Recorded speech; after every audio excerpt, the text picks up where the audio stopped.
Before introducing this afternoon's speaker, I would like to draw everyone's attention first to our next speaker at the Rural History Roundtable. Matthew Hathany, a professor of historical geography at the University of Laval, will be giving a talk titled Sustainable Development on a PEI Farm, the David Ross Diary from 1832 to 1882. The talk will take place on Wednesday, February 15th from 2:30 to 4 p.m. Eastern Time. You'll be able to register for this virtual event beginning this Friday at the Rural History Roundtable webpage. Zoom viewers, you will find the link to registration in the chat. Please note that this book launch is being recorded. At this time, I would ask that you please mute your audio and hold your questions until the end of the speaker's presentation, at which time you are welcome to come up to the mic and pose your question, or if you're on Zoom, you can post your question and comments in the chat. So with that said, it is with great pleasure that I welcome everyone to the Rural History Roundtable. For those of you who don't know, my name is Brandon Mendoza, and I'm a doctoral candidate and co-host of this speaker series. I welcome you to the Roundtable's 21st year in operation. This afternoon, I'm in Guelph, a city steeped in a rich Indigenous history and still home to many First Nations, Inuit, and Métis people. The Dish with One Spoon covenant reminds us of our shared responsibility to Mother Earth and the importance of building good relationships, or in the spirit of today's talk, being good neighbors with Indigenous peoples. This afternoon, we are gathered to celebrate the launch of Catharine Wilson's new book, Being Neighbours, Cooperative Work and Rural Culture from 1830 to 1960, published by McGill-Queen's University Press. Cathy is the Redamal Professor in Rural History at the University of Guelph, co-host of the Rural History Roundtable Speaker Series, Director of the Rural Diary Archive, and a Fellow of the Royal Society of Canada. Her new book, Being Neighbours, takes us into the heart of neighborhood through an examination of cooperative work in Southern Ontario, known as Bees. The Bee was a special event where people gathered to work on a neighbor's farm like bees in a hive for a wide variety of purposes, including barn raising, logging, threshing, quilting, and apple paring. Drawing on the diaries of over 100 men and women, Cathy takes readers into families' daily lives, the intricacies of their labor exchange, and their workways, feasts, and hospitality. Through the prism of the Bee and a close reading of the diaries, she uncovers the subtle social politics of mutual dependency, the expectations neighbors had for each other, and their ways of managing conflict and crisis. According to one reviewer, Cathy's new book is one of the most important works on rural culture in many years. Before we ask Cathy to speak, Curtis Sacer would like to say a few words. He is the head archivist of the Archival and Special Collections here at McLaughlin Library and a co-host of this speaker series. So Curtis, I will pass the floor to you. Thanks, Brendan.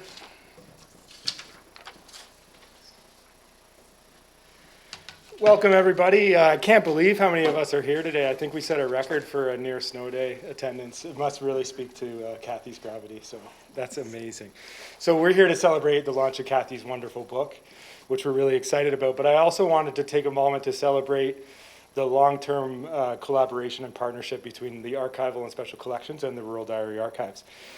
So Cathy's book is based on old farm diaries, many of which are now, am I getting feedback there? No answer. Many of which are now available for the public to read, search, and transcribe on the Rural Diary Archive, the book's companion website.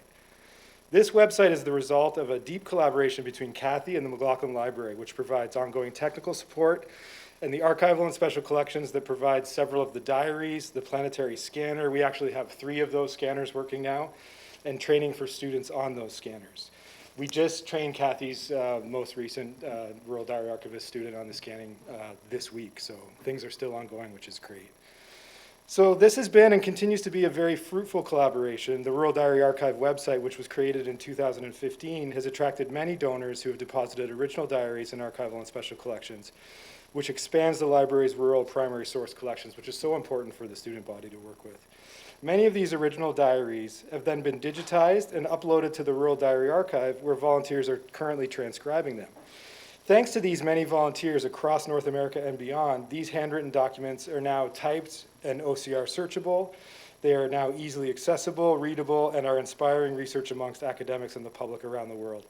And Kathy's book is just a great example of what a rich source these diaries can be for scholars such as Kathy. So I just want to, again, take that moment to celebrate that. Congratulations. Thank you. Thank you, Brandon and Curtis.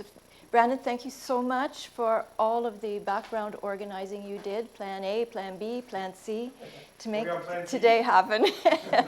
And thank you, Curtis, for being co-host of this event, and it's really enjoyable collaborating with you. And I have just loved doing the research and writing for this book. And in part it is because it's been like a bee, in that so many people have been involved along the way, and they have helped to make all the heavy lifting easy. And so I'm not going to actually mention people's names, but I know several of you are here today in person, and there are more online who've been involved in one way or another. So first of all the folks involved with the Rural Diary Archive. So the diary donors, the diary transcribers, the diary proofreaders and webmasters. Hello, Casey. And then students who've been involved in the project along the way. Maybe they were searching and copying materials for me, or proofreading my footnotes and organizing my bibliography, or getting the permissions for all the 40-some illustrations in the book. They have been an inspiration and a big help. And then my colleagues, some of whom have read the entire manuscript carefully and provided excellent feedback, or have attended my many conference presentations and public presentations and given me helpful advice. And thanks also to my family and friends who have kindly listened to all the stories ad nauseum that emanate from the diaries. And of course my cousins as well, and I think they're online today. They showed me what rural life was really like. And then I would also like to thank the library here and Archival and Special Collections, McGill Queen's University Press, who have published the book, and then Social Science and Humanities Research Council of Canada funded the early research, and especially the Francis and Ruth Redelmeyer family, who have financially supported all of my rural projects. I've really valued their friendship over the years. So I thank you all from the bottom of my heart. The book would not be what it is today without all of your help along the way. Thanks, Kathy. And actually, when you're talking about all the assistance that went into this, that's probably a good way to start our conversation. Yeah. How did you get interested in cooperative work? Well, many years ago now, my mother gave me my great-great-grandmother's diary, and I started to read it, and I really enjoyed it. And I noticed that, you know, we have this idea of people being isolated, but really they were in and out of each other's homes on a daily basis. And I noticed that she frequently had, in capital letters, B, attended a B.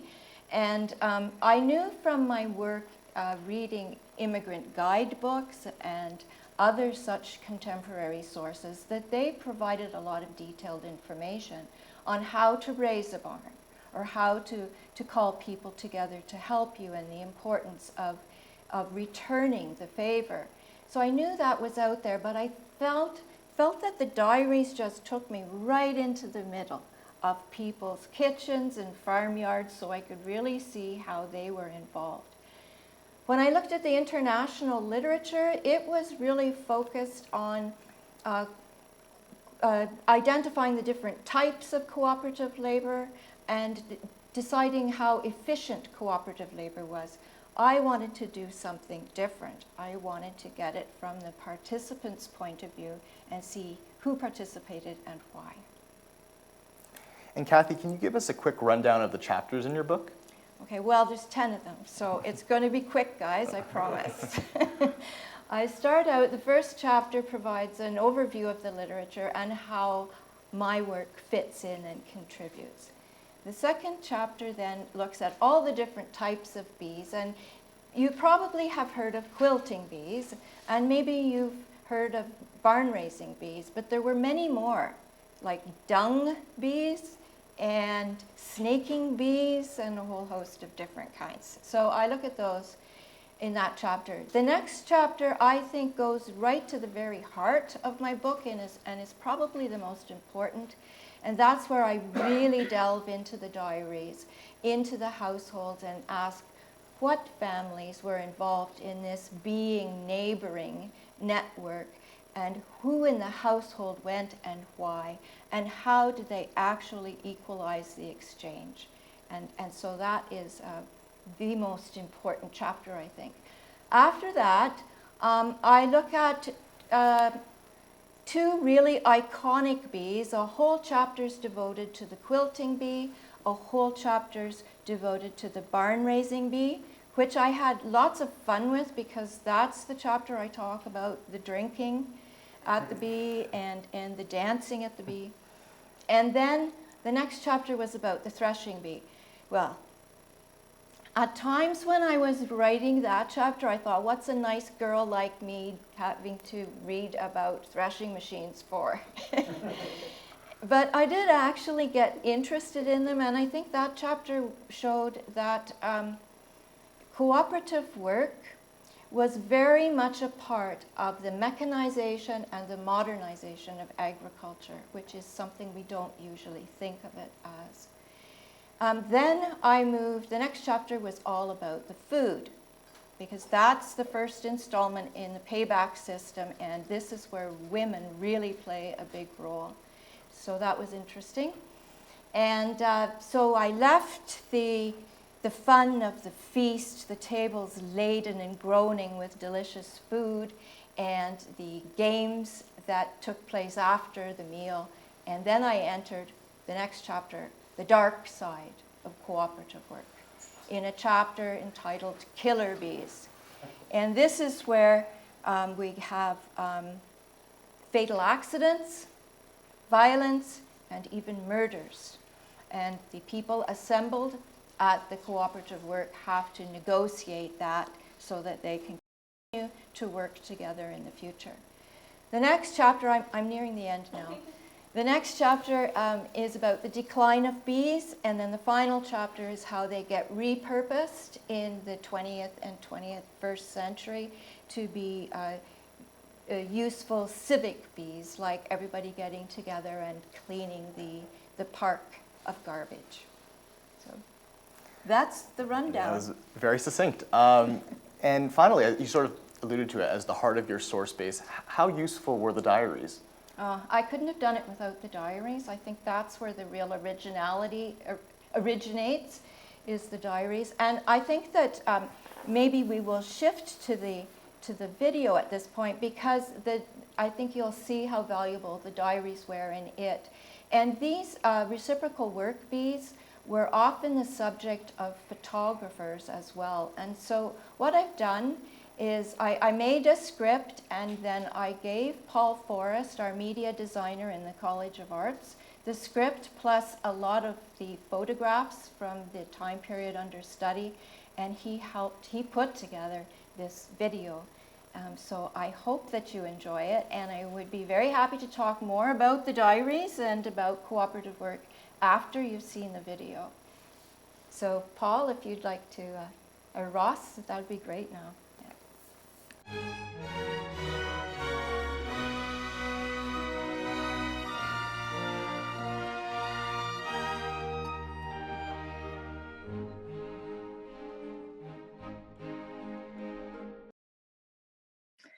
Several years ago, my mother gave me a diary belonging to my great-great-grandmother, and I read it and became absolutely hooked. Her daily entries had my head spinning with so many possibilities for research. I then began collecting other rural diaries, and in 2015 created the Rural Diary Archive. We now have over 200 diarists in the collection, many of whose journals are available to read search, and transcribe online for free. We now have transcribers from Australia, England, the United States, and Canada. And scholars and the public are using the diaries for research. They're employing digital tools on the transcripts and having fun making radio shows and mini documentaries. There's something very powerful and immediate about diaries, about putting ordinary people and their daily lives at the center of history that really reaches people. Personally, I was struck by how often households helped each other, and so began my journey into the heart of neighborhood. My book, Being Neighbours, Cooperative Work in Rural Culture 1830 to 1960, is based on these diaries and will appear in the fall 2022. I thank the Social Science and Humanities Research Council of Canada and the Frances and Ruth Redelmeyer Professorship in Rural History for making this research possible. Scholars have studied diverse examples of cooperative work, from the peat and seaweed harvesters in Scotland and Ireland, to maize and cotton farmers in Kenya, to families in Germany, Finland, Norway, and Sweden who cooperated to spin or to supervise brewing and animals giving birth. Internationally, this labor is associated with relatively equal, small-scale, autonomous households with farms large enough to require assistance at peak periods of production and with a scarcity of landless laborers for hire.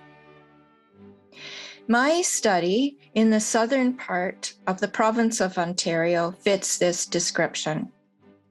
In Ontario, where mixed farming predominated until the 1960s, neighbors would work together when a task was labor-intensive, time-sensitive, required combined strength or a wide range of expertise. They called this work a bee, as people worked like bees in a hive. Early settlers used cooperative work to establish farms out of the forest by clearing fields and raising buildings. And by the 1850s, they were starting to use new machinery as it became available. Bee workers would speed up production by hauling produce to the threshing machine, and then in later years, the hay press and buzz saw, and these were usually operated by custom operators. Cooperative work ranged from this exchange labor between small groups for routine seasonal tasks like threshing to the much larger festive labor groups that were called to raise a barn. My study contributes to the international literature on cooperative work by situating it within the household economy and exploring the nature of the exchange. It also brings together the separate literatures on cooperative work and neighborhood. Cooperative work condensed and distributed energy, equipment, and skill around the neighborhood, delineating its geography. And in the process, participants created a sense of belonging, a local resource, knowledge born out of working together, and a code of behavior. It's no wonder that the bee was also referred to as neighbouring. A neighbourhood is a smaller unit than community. The small number of studies of neighborly relations usually focus on urban centers. I would argue, though, that it was even more important in rural areas. But it was considered to be so ordinary, this idea of neighboring, that an understanding of it has really slipped away with the oral culture of previous generations. Farm families relied on this form of labor for the basis of production and attended on average about 10 bees every year. Even when cash became more prevalent in the 20th century, farmers continued to exchange labor to reduce costs, time, and uncertainty of having to hire labor, just when others were competing for it too, especially during harvest time. They preferred to use what cash that they had to purchase store goods, equipment, livestock, and land. And surrounded by other farm households in a similar kind of position, they had easy access to help from people they knew and trusted. I argue that though bees have come to symbolize the good old days of neighborliness, people's cooperation was not natural or simple because it involved families balancing their individual needs with responsibility to neighbors. As a result, neighboring involved negotiation, flexibility, surveillance, confrontation, and reconciliation. Neighborhood emerged as a powerful force in their lives. Diary entries like these formed the basis of my analysis. Elizabeth Simpson, June 4th, 1878. Minnie went to W.H. Hunter's. They have raised 2 barns and had a bee for hauling brick, also a bee to make a tufted quilt. There were a great number of people there, about 200 sat down to dinner. Salisbury had a team there and the other boys were at the raising. Elizabeth Simpson, Friday the 8th of August, 1879. Our folks proposed threshing tomorrow, so we were busy preparing. Made 19 apple and cherry pies this afternoon. Saturday the 9th. I do not know how I should have done if Minnie had not come to help me. She put the carpet down in the dining room, which looks nicer than ever, and hung the pictures. They threshed barley till tea time and fall wheat afterwards.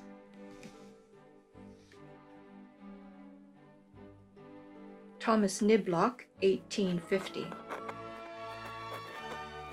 If you suppose that neighbors help one another in these things for nothing, you are very much mistaken. James Carpenter, 28 February, 1881.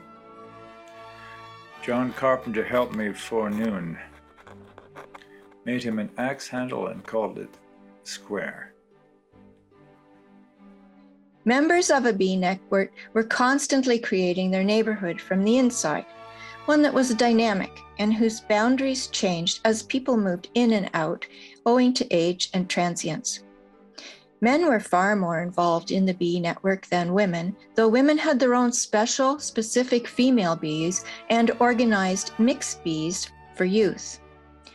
Diary analysis revealed who formed the core of these work groups and how membership was not haphazard or all-inclusive. Walter Hope's bee network is a really good example of this. His network was limited to people who were close enough to transport horses and machinery. So the networks usually were extended in a radius of anywhere from 2 to 6 kilometers. And his farm and his neighbors are in the orange here. Physical distance also featured and limited the network. You can see here that there were rivers on either side of his road, which created barriers for membership extending much beyond the road itself. There were barriers for human geography too. Hope preferred to work with his Protestant neighbors here in orange and did not extend his network northward to include the Irish Catholics featured here as the black dots. So most members had relatively equal-sized farms so that it was easy to balance the exchange. Finally, the core of the bee network was defined by people with similar work ethics and commitment, who were known and who were reliable. And this was to guard against free riders or freeloaders who might ask others to help, but give shoddy work in return. Members of a bee network performed their work publicly, rotating to different farmsteads, woodlots, and kitchens, discussing and scrutinizing each other. And as a result, they developed reputations, trust, and a changing participatory knowledge. They learned who was the strongest, who had the specialized knife or cauldron, who could be trusted to return borrowed items, and who might be careless or who would lose their temper in the heat of the moment.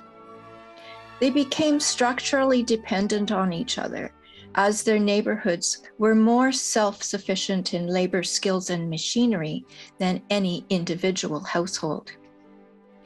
They also developed an ideology of close association, the belief that more benefits accrued to one's life in a mutual relationship with neighbors than by remaining aloof. Few wanted to risk alienating their neighbors because that could be costly financially and socially. For mutuality to work, they needed to have a shared understanding, a code of reciprocity, something perhaps more practical than the Bible's message of love thy neighbor. The code was that if you wanted to benefit from cooperative labor, you needed to be willing to contribute labor cheerfully to others when called upon and respect their property and person. The main criticism of exchange work involved returning the labor. It might be inconvenient when called upon or take you away from more important tasks on your own farm. Diarists were very alert to this issue and used their diaries to record the exchanges. For example, William Beattie in 1849 wrote this in his diary, recording the labor that he gave to others. Jack goes to George Toe's dung bee. And for the labor he received from his neighbors, he wrote, Thomas Davis sent his horses and son to plow. So he was recording the type of work done, because logging, for example, was far more intense than a paring bee or a corn husking bee. He was identifying the person sent because people in the household offered different qualities of workmanship and could be spared to different degrees from the home farm. And he noted the time spent away, which usually was a half or full day. In short, he was aware of the opportunity costs. Diaries show that household heads reduced the opportunity costs by sending a surrogate. Usually that was a grown son, so that the household head could continue with farm management tasks and trading in town. Benjamin Crawford did this. His sons began going to bees for their dad around the age of 14, and they continued to do this until marriage, and they set up their own homes. So we see Augustus, George, and Charles going to bees, and then when they marry, marked here by the heart, Daniel takes their place until he marries. Families with grown sons were some of the biggest players in the bee network. George Homewood sent his son to, get this, 180 out of 200 bees over a 33-year period from 1893 to 1926. People also used substitute payments because rarely did a double coincidence of want exist on mixed farms, which made it hard to quickly square things in a simple manner, i.e., you came to my logging bee, so I'll go to yours. Instead, debts lingered and they got settled over time in a loose way, tying people together over the years and drawing other family members into the exchange. James Cameron lived on an island, and he beed with a diverse group of people, Protestants and Catholics of Irish, Scottish, and French Canadian origin, and Indigenous men who lived on a nearby reserve. Of the 19 families he neighbored with, only the 6 here in the blue strip were repaid with bee labor. The other 13 families were repaid in ways that were more convenient for James Cameron and reflected his skills in the neighborhood and what his helpers needed.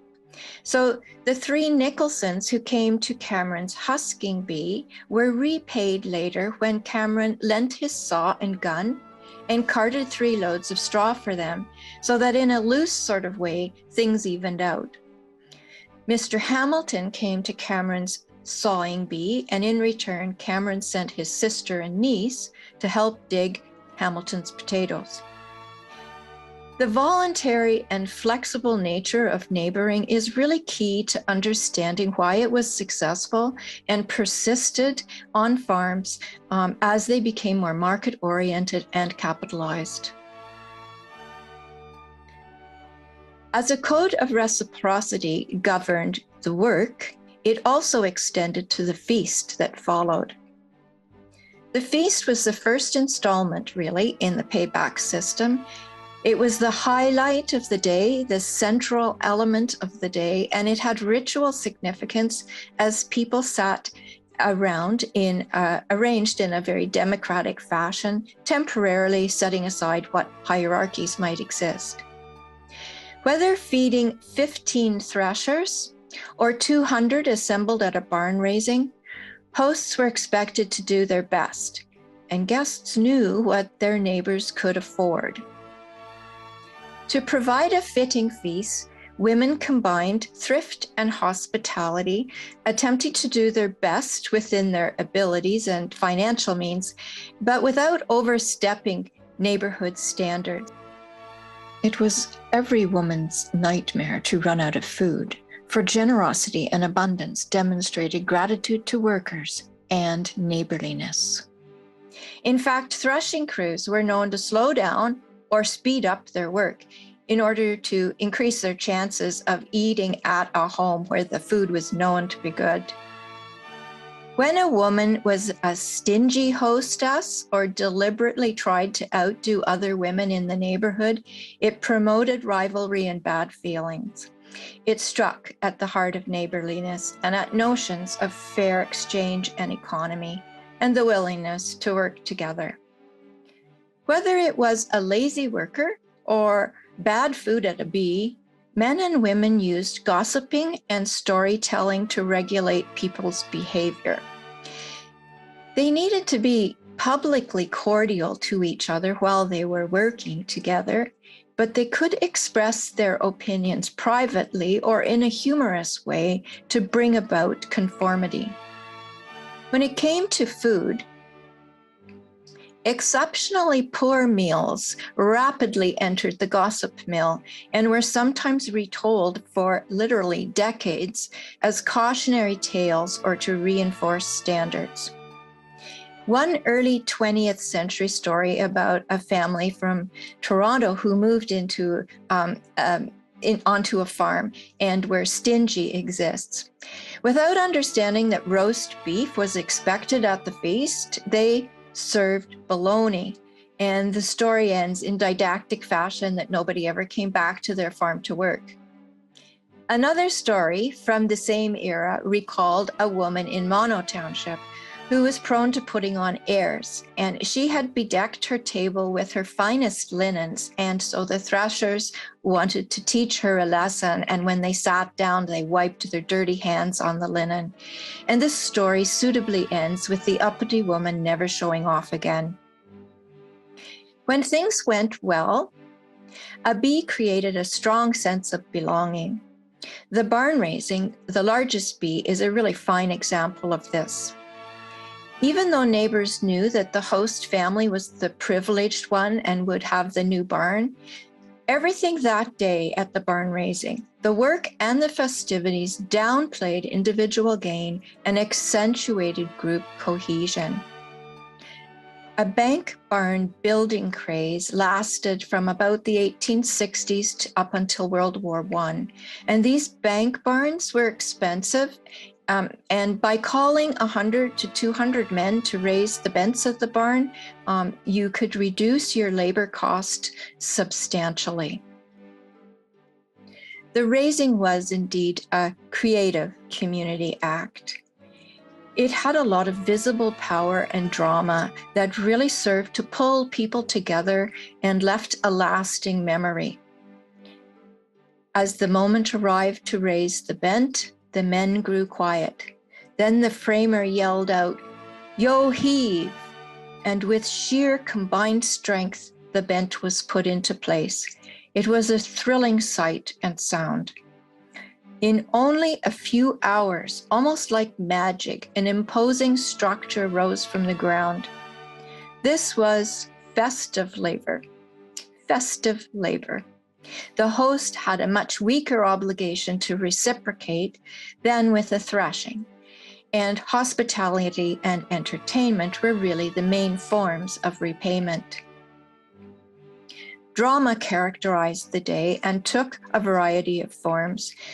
There was a profound sense of movement, of people arriving, of throngs of men running along the beams, of crowds watching, and then the big rush to the table afterwards. With the bank barn's large reinforced floor, barn dances were very popular right after the raising. Now, these were not couple dances. They were mixer dances, dances where the dancers moved as part of a larger group and were always changing partners. Like the raising, this kind of dancing downplayed individual accomplishment and accentuated group coordination and cohesion. Likewise, hundreds of photographs of the barn raising have survived and reflect the same sort of message. Owners are rarely given a separate identity. The individual family is, in fact, subordinated to the community in these images. And it was a practical message, particularly practical as long as sharing labor was an integral aspect of the sustainability of individual households. But there's a darker side to cooperative work and neighborhood. A bee gone wrong could result in unwanted costs and conflict. Violence or careless behavior were serious breaches in the code of reciprocity and required some kind of resolution. Most studies of dispute resolution focus on the courts and church, but neighborhood itself could be a powerful force. The need to share resources and carry on with work put pressure on neighbors to find solutions and quickly restore their working relationships. Accidents were most likely to occur at barn raisings, where men could be injured or killed. And threshing bees, too, were notorious for the death and maiming they left in their wake, with victims being drawn into the blades of the cylinder. I have found 100 threshing accidents, and over half of them involved amputation or death.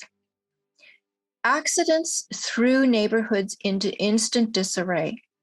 Workers were the first response team. They had to attend to the dead and bereaved. If negligence was suspected, then an inquest was called and neighbors had to testify before outsiders. And you can imagine that this was a situation fraught with ramifications for future relations. Not surprisingly, participants at the bee were tight-lipped and reluctant to assign blame. When Charles Stanford was killed by a falling bent in 1876, evidence at the inquest revealed that the men had not kept aligned under the bent and it had shifted out of control. The jury cast suspicion on the man giving the orders, but witnesses refused to blame him. By denying or diffusing blame, people could resume their working groups with less cost and breakdown of relations than proceeding through the courts. They focused instead on the victims. In some cases, they would support a widow and her children for years, holding bees to cut her firewood and harvest her crops. In this manner, the neighborhood employed an informal type of restorative justice, which was really essentially about restoring reciprocity. The same cannot be said about violence, which clearly breached the code of neighborly behavior. In these tightly knit neighborhoods, people needed to vent frustrations from time to time, and the bee provided a public venue where issues could come to the head in front of a valued audience. I've discovered many fights, and I've discovered 17 cases of murder. At a B, the opportunity to drink, boast, flirt, and compete instilled high spirits and created a very volatile atmosphere. Of course, avoiding a fight was the preferred route, but if a man was physically threatened, it was honorable for him to defend his reputation while he had an audience. Violence had a rather ritualized pattern, which suggests that to a certain degree, it was tolerated and viewed as a socially useful way to vent pent-up feelings and get on with work. It wasn't unusual to find two adversaries who would fight for hours, while the other workers went about their work, taking it for granted that the men would eventually tire out or settle. If violence resulted in serious bodily harm, then workers assembled, did as much as they could to contain the collateral damage. They cared for the victims, they called the constable and the coroner. Above all, they wanted to avoid the destructive cycle of vengeance, whereby fear and suspicion could make working together nearly impossible in the future.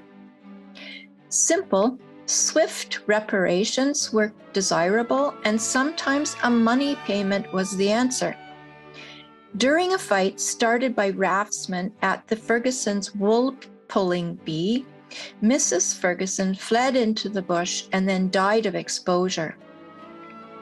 Rather than going to court, Mr. Ferguson accepted money from the raftsmen. This was a way to avoid expenses and time away from his farm had he engaged in the court process, and it put an end to the affair. Sometimes dysfunctional neighborhoods existed where the distrust between people was so deeply ingrained that they were unable to make things right without resorting to retributive justice. The Donnelly family of Lucan were really the worst kind of neighbors you could have. They used fear, threats, and violence to influence people. The first really serious incident occurred in 1857 when James Donnelly murdered his enemy, Patrick Farrell, at a logging bee. The ensuing court case split the community into factions and fostered a cycle of vengeance for over 20 years, as enemies burnt barns and slit horses' necks. Every year, neighbors needed these strong-bodied Donnelly boys to help thresh, and they feared the consequences of excluding them. Then in 1879, the Donnellys sabotaged threshing equipment at 3 farms, and that seemed to be the last straw, and they were expelled from their neighboring network. None of their neighbors would work with them anymore. A vigilante committee was formed, and in the early hours of the 4th of January, 1880, 20 men with blackened faces entered the Donnelly home and killed them. The community believed justice had been served, and no one came forward at the trial to say otherwise. Such was the power of neighborhood. Now, this was an extreme case.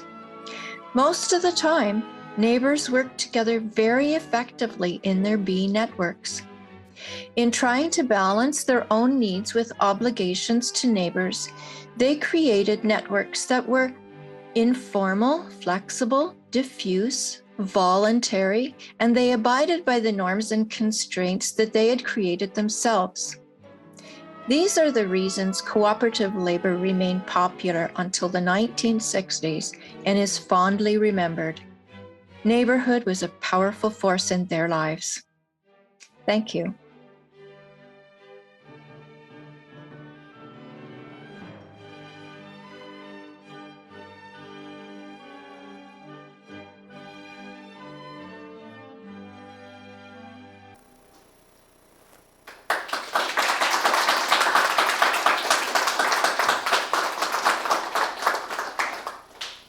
Well, that was an excellent video, Kathy. I think at this point we can open up questions to the audience.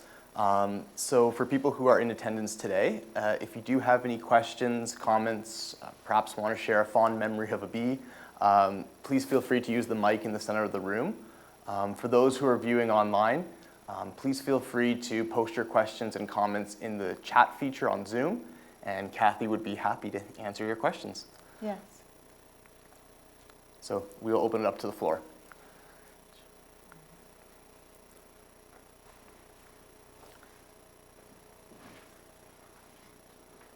I'll go first. Looks like we've got one.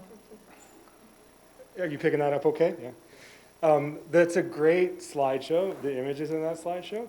And obviously you're lucky because everything's in the public domain from that era.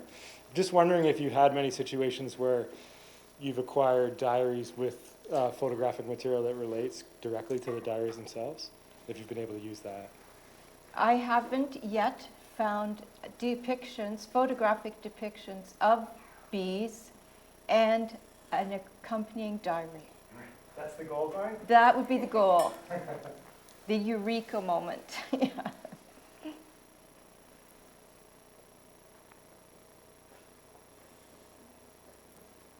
Are there some there in the chat, Tristan?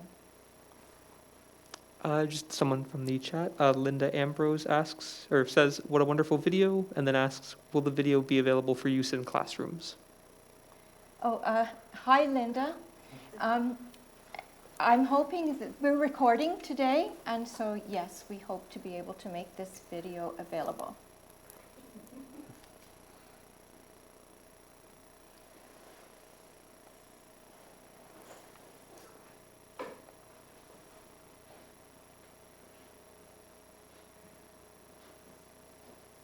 Hi, Kathy. I had a question. The photos were absolutely beautiful, and you mentioned that bees were a big like photography opportunity. Was that by urban photographers, rural photographers? Like, can you say any more about sort of what was it about bees? Was it the spectacle of it that sort of drew artistic attention or photographic attention? I can't speak really firmly about that. I mean, I think it was a great opportunity for photographers, most likely rural or small town photographers, to make money. I mean, this was an opportunity where there would be 100 or 200 people, and then they would, have sales opportunities. And it could also be that the family invited the photographer to come and take the picture as well. Luckily for me, a lot of these have made their way into museums and archives, and of course they're wonderful to showcase because they project that sense of community, and then visitors to the museum want to identify the people in them, so they're super that way.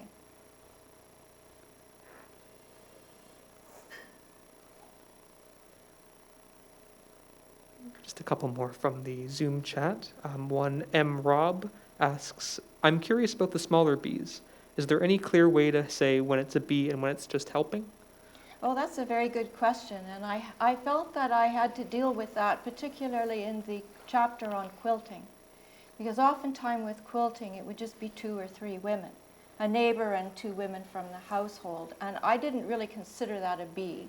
I considered it a bee when they were invited and there were 8 or more women seated around the frame of the quilting. Another question from Melissa Campbell. "Did you come across any recipes in the diaries for feeding large amounts of people working the bees?" Yes, there's a wonderful Mennonite cookbook that has a menu for barn raising of 175 people, I think, and they talk about the pounds and pounds of potatoes and meat and 60 pies, and it's hard to imagine the women preparing all these, but they thought about it for maybe a year in advance, especially with the barn raising, so they were able to set aside more canned pickles and canned fruits over the course of the year, and probably fattened a pig for the event, or sheep for a while were very popular to eat, and that way they were able to feed the multitudes. And of course they call in their sisters and their mums and neighbor women to help them too. There's a good couple more in the chat still here. Great.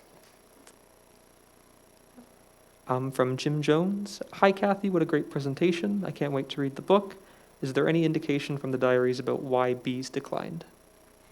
The diaries themselves do not, the diarists themselves do not say bees are declining because.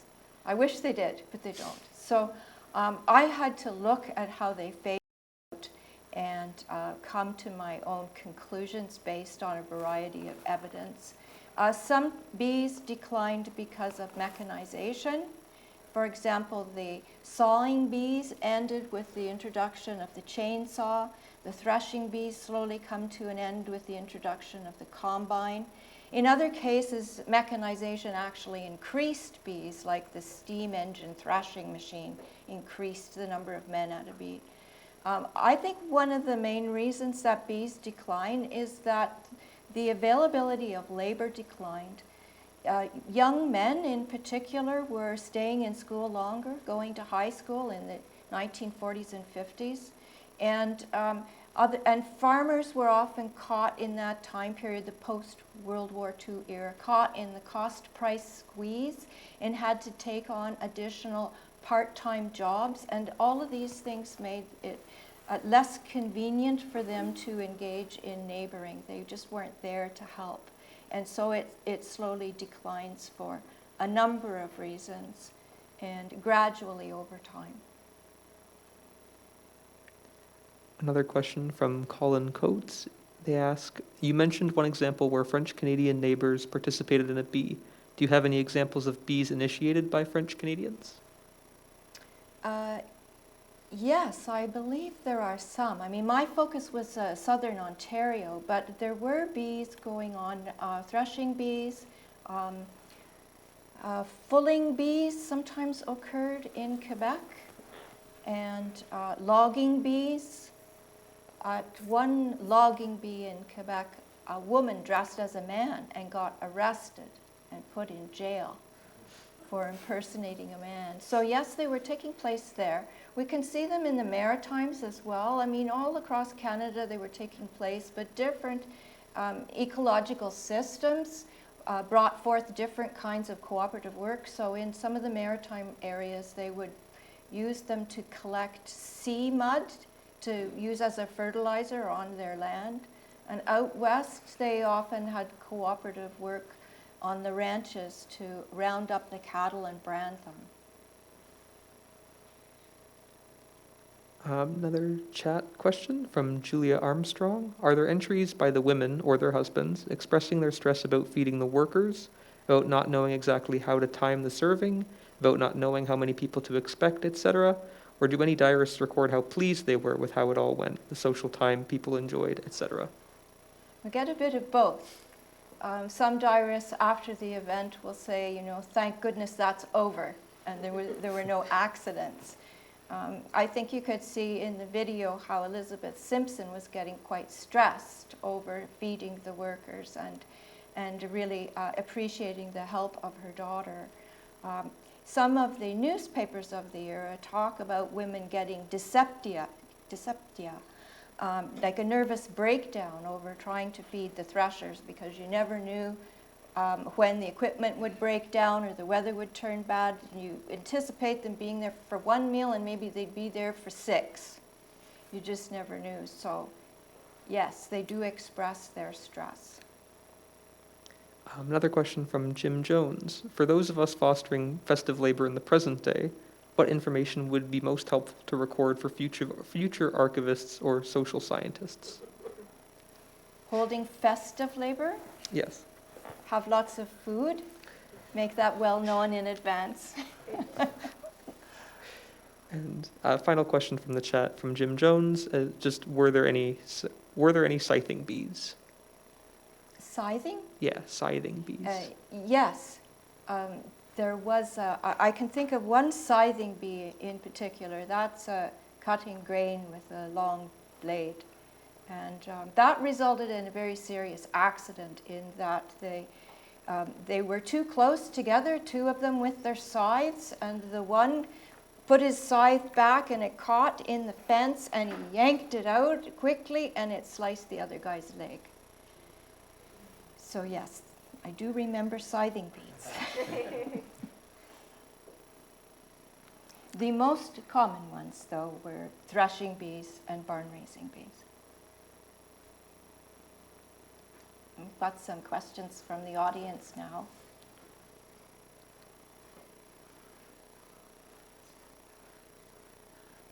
So in the presentation, you mentioned how fathers would often kind of send their elder sons off to do like the reciprocal work when they weren't able to, or they wanted to be still kind of looking over the farm and everything.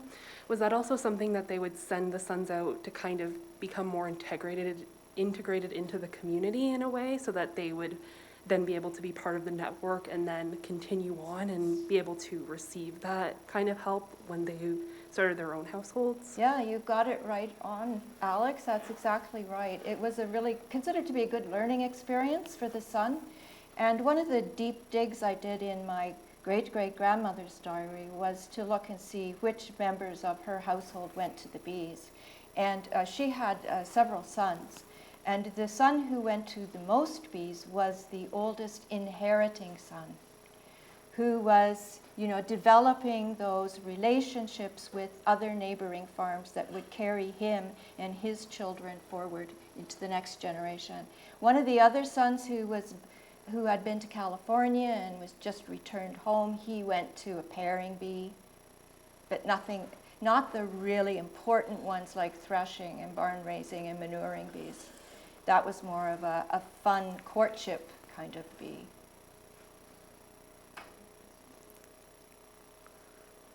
I'm so happy there are many questions. Hi, Kathy. My question is a little offbeat, I suspect, but I'm a university classmate of Bill Metcalf, and I've been sitting back there and seeing Bill Metcalf's name at the top, and he's a very good friend, and we communicate all the time. I'm wondering why you've got him on your top of your screen. Obviously, that is I was offbeat. here the day he gave you all of the presentation, the materials of his family's farm. Yes. I think And his I may be out of place because it took me a long time to get here. I walked, but the weather is just terrible out there. I hope everybody is feeling comfortable with the weather, and I'm going to have to leave fairly soon so I can walk home. Well, I'm glad you were able to attend today, and it's nice to see Bill's name up there. I think it's simply because he was one of the early people to arrive on screen. Online, you mean? Yeah, or? online. Oh, well, hi, Bill, I guess. If we were to scroll across, we would see other people's names. So we give a cheer for OAC 67, by the way. Okay. Have to do Yay. that, right? Anyway, nice to see you again, and congratulations on the book. Thank you. Oh, Bill, hey you are. Good one. All right. Well, there you go. He's an academic just like Kathy, and in Brisbane. And Awesome. Professor Emeritus of a couple of universities in Brisbane. So there we go. Ag economics. I really have to make that clear, don't you think, Bill? That's fun. Okay, thank you. Thanks.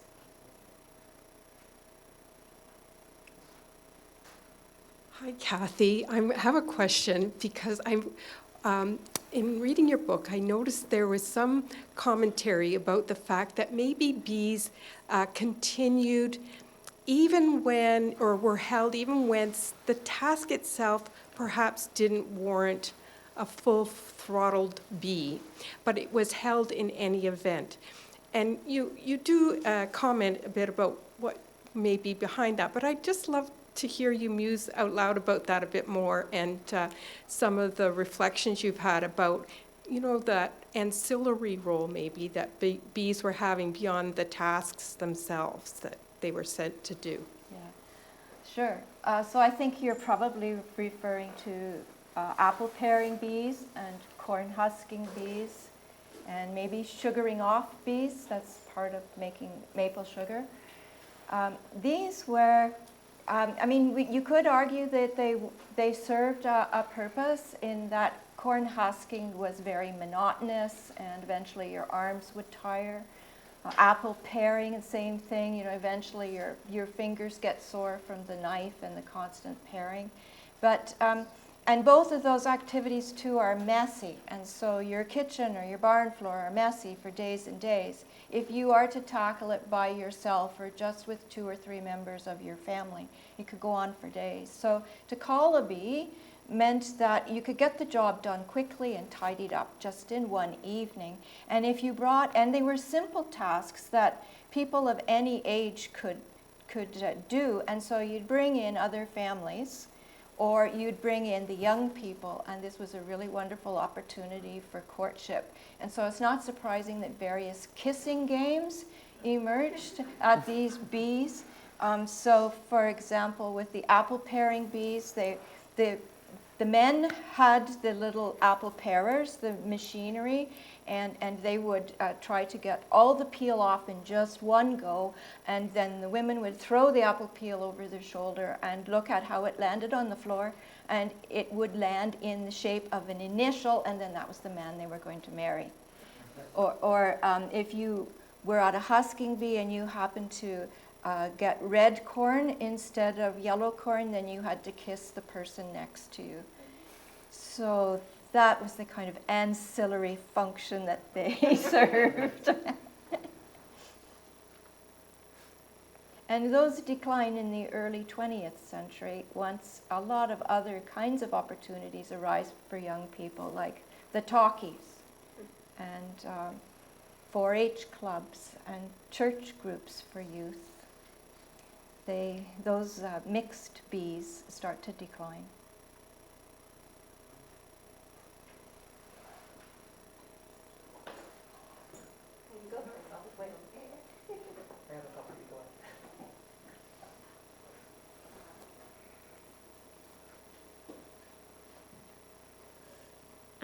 I have a question just about families that primarily had daughters. Were there issues with sort of keeping neighborhood, like reciprocity, when the family was predominantly female? I know you mentioned in the video a bit that like they did still sort of help widows, but how was it in just families that were where you couldn't send your sons to help if you were busy on the farm, like you only had daughters? How was that affected by? How did that affect sort of reciprocal relationships? Yeah, that's a very good question. I'll take a step back first before I get to the all-daughter families. Bees are important to a family at different stages in their life cycle. So in the early years, a young married couple, the man would be going off to the bees. The biggest time for a family in the beeing network was when their children were of work age, and then you would find the women and the men going out to bees. And then as the couple aged and were no longer so active in farming, they left the bee network. Families that had all girls, they would still participate. The women would go and serve at the bees. And they had their own quilting bees and rag making bees and turkey plucking bees and down plucking bees and various ways to help out. Yeah. And on occasion you would find part of the exchange being that I'm thinking of James Cameron, who lived on an island off Glengarry, and he had someone came to his bee, and in return he sent his 2 nieces to work in their hayfield. So women could be part of it. But not in such high demand as those families with young men. Because so much of farm work takes a lot of muscle power.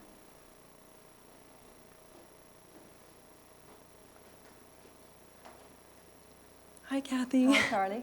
So I just had a question about barn dances. If you could kind of elaborate on them, because I know I sent you my great-grandfather's manuscript that he wrote about his life, and he used to play his fiddle at every barn dance when he was young for money, and I still have that fiddle today. So I was wondering if you could elaborate on what barn dances did for the community, the rural community.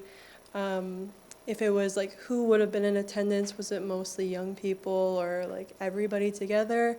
and maybe like the decline of them, like why did they go out of style eventually? They were really popular in the rural communities, and like just south of here in Puslinch Township, they would often advertise that so-and-so was having a barn raising and a barn dance afterwards, and then they would also publicize in the newspaper what a grand time they'd had and how many people had come. And these dances were for everybody. Everybody in the family went. And I've been to these country dances with my cousins, and the uncles would grab you and take you around in the square. And it was all ages, a real mixing kind of dancing, not courtship, huggy, clutchy, couples kind of dancing. And so, yeah, they were very important. And a lot of the dances were what you call progressive, in that you'd start with one partner, and then after a few bars of music, you had to then move to another partner. So you were constantly meeting your neighbors and maybe newcomers to the community through the dancing. When waltzes and foxtrots got introduced in the early 20th century, that was kind of scandalous, and people weren't so sure about them.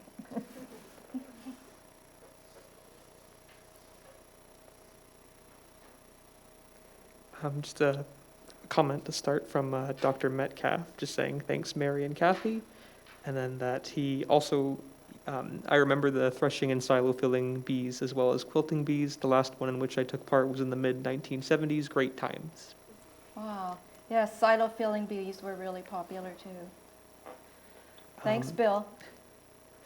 And then first question from Mike Roberts. Are there any types of work that stick out as not involving bee labor? Any idea why that might not be good? Or any idea why that might not be good for being? Yeah, that's a great question. Yeah, there was lots of work done on the farm that wouldn't be conducive to a bee.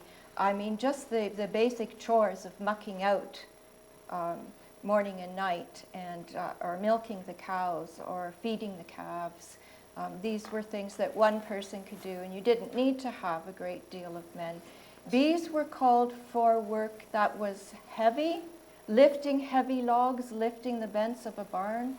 Bees were called for work that was very monotonous, but in great quantity, like the husking bees, and because they did that for corn to feed to their cattle. Also, bees were called for work that had to be completed very quickly, like harvest time. The weather's good, we have to get the grain in, go. We need to gather a lot of men together and go fast. Or let's say turkey plucking bees just before Christmas. They're really hard on your fingers, and if you had a flock of 100 turkeys, you needed to call in other neighborhood women for the bee. So they were suitable for certain tasks and not for others. They tended to suit the work that men did better than the work that women did.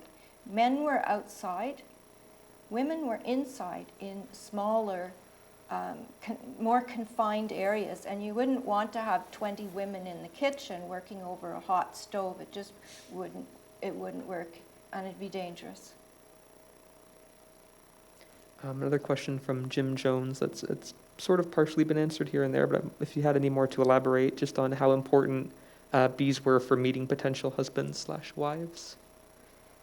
They were very important. One of the writers at the time, who wrote a sort of an immigrant guidebook, said that the quilting bee was the place for courting. And when some of the diaries show that too, especially if the diary is written by an eligible young bachelor, he's getting invited to all sorts of quilting bees. I had one diary where he got invited to 2 quilting bees, like competing for his attention. And so I did some deep digging to find out who was inviting him to these bees, and it turned out that they were all families with young women, and in one case it was a young widowed woman who had invited him to her bee. So I think they were big on the courtship scale. Speed dating, kind of. Another question from Graham Burt. Are there any examples of bees during wartime? Was there a concern over a lack of able-bodied workers who were off to war? Yes, yes to both of those things. First of all, during the First and the Second World War, the number of men available for threshing, etc., was really strained, and so the bee networks are very strained, and that's when you sometimes see women going into the field to replace the lack of male labor. And during wartime, women held hundreds of quilting bees and knitting bees, and then bundled up what they had produced and sent it overseas or sent them into the city to clothe the poor in the city. And then just a final question here from Patrick Thomas Fulford. In your research, did you come across any families who were kicked out of bee circles? And if so, what did that mean for their family? Well, the Donnellys that I mentioned in the video come to mind immediately, and that was one case where it was clear that they had been kicked out of the beeing network. I haven't found any other examples that are as clear as that, but certainly there were people who were not invited or didn't participate in bees. And there are also families that existed kind of on the fringe of the bee network who might participate sometimes and not other times. The really wealthy in the community tried to avoid them, but they had to have them for a barn raising. There was no other way of getting the barn up. Those who were poor in the community often found that they didn't want to participate because they had more to lose than to gain. They would be having to work on other people's farm, but they themselves just had only a small bit of work to be done. So they might participate occasionally, but they weren't main players in the bee network.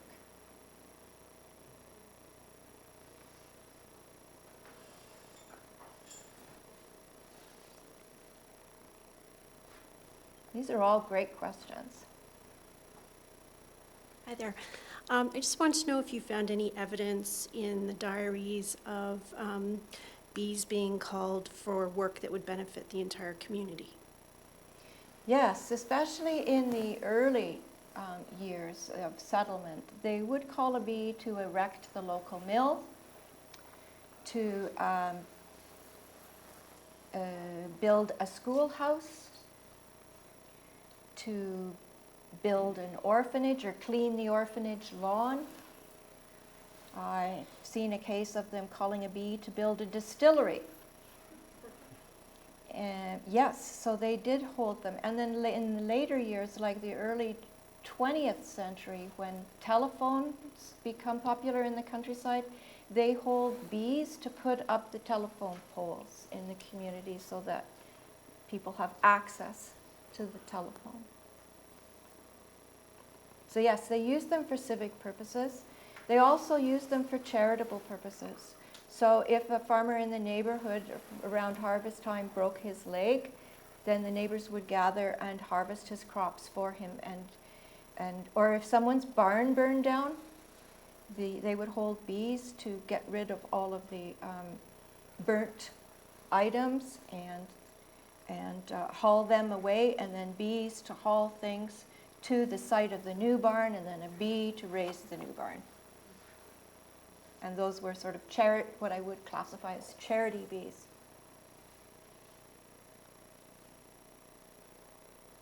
This is also nice for me because you work in isolation for years and you don't get to talk much. So I'm really pleased that you're asking so many questions. And I'm happy to take more.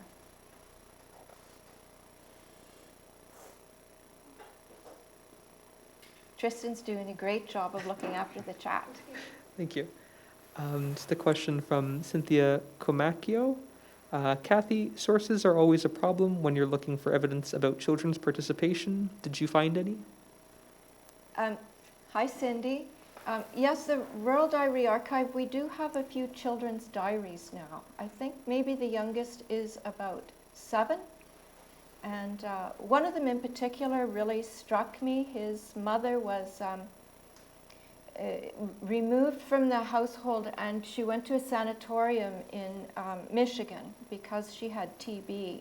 And it's such an interesting diary because this little fellow was given responsibility for continuing the correspondence with the rest of the family, keeping his aunties in touch with what was happening to their sister, etc. And you can see him one day being quite mature, and then the next day talking about squabbling in the schoolyard. And it's really quite a delightful read.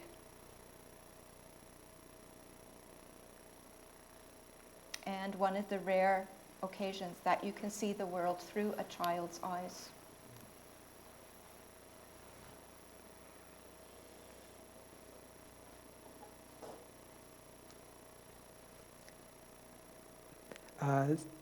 Responds with, wow, thank you, fascinating.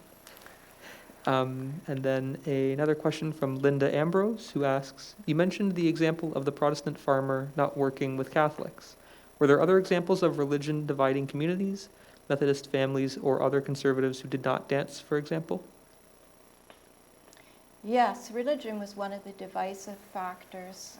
Amongst some communities, that particular example I gave was a good one of that. Though I had other examples, for the James Cameron that lived off Glengarry County.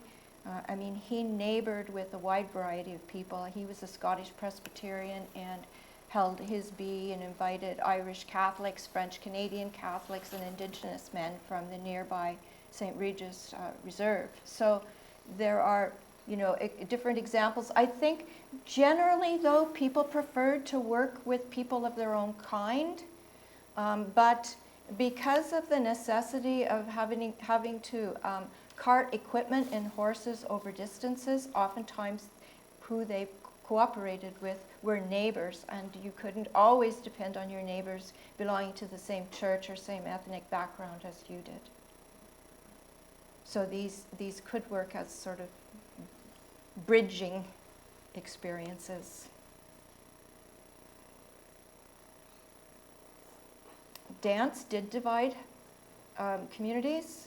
Some people the Baptists and Methodists were deadly against dance, and so their bees, they played some games and sang songs. And alcohol was another thing that divided communities, and you could see that reflected in the bees. Mike Roberts just has a follow-up to that question, actually, and just about the role of Mennonite families on bees, whether within or without those Mennonite communities. The Mennonites, they continue bees far longer than the other groups in society.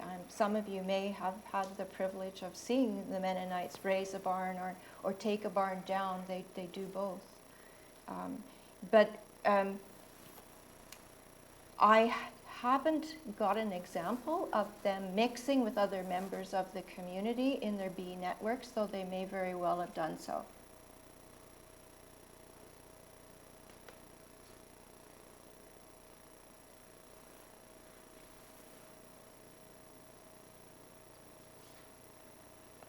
Well, are there any other questions, comments, or memories that people want to share? Maddie, did you have something, or no? Okay. Well, if there are no more questions, I guess we can conclude our talk today. Feel free to contact Kathy, though, if you do have any questions or comments. A link to her email, the book, and the Rural Diary archive should be posted in the chat. For those who did make it out today, despite the weather, please feel free to enjoy some refreshments and light treats. Books are available at the back to purchase at a discount or online, and Kathy would, of course, be happy to sign them. I think I'll speak for Kathy as well, but we want to thank everyone for coming out today, despite the weather, and we really do look forward to seeing you at future events. So thank you, everyone, for showing up today. Thanks so very, very much, and fill your pockets with cookies and cheese as you leave.